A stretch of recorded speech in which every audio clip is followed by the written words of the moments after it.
So on the first week of the campaign, I went out with Jennifer Hollett, who's the NDP candidate in University of Rosedale. We were just sort of walking around her neighborhood as she put up signs in local businesses. And we started talking about her history and how she came to politics.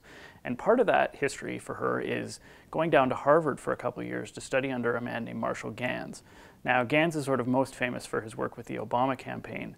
He's basically a theorist of community organizing and an organizer himself. And he's built this model called the snowflake model of organizing, which essentially tries to spread out leadership within an organization, within a volunteer organization for a political movement.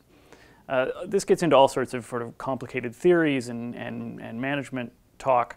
But essentially it gets back to what actually happens in a political campaign. For all of the attention on the leaders, the advertising, the major policy issues, so much of what happens in a political campaign is building a volunteer organization, going out there, knocking on doors, building support, building your own community team. And that's, we get into a kind of debate about what matters in an election campaign, but when it comes right down to it, it's a lot of people knocking on doors, and even if you don't see it, that's kind of what really actually happens in an election campaign.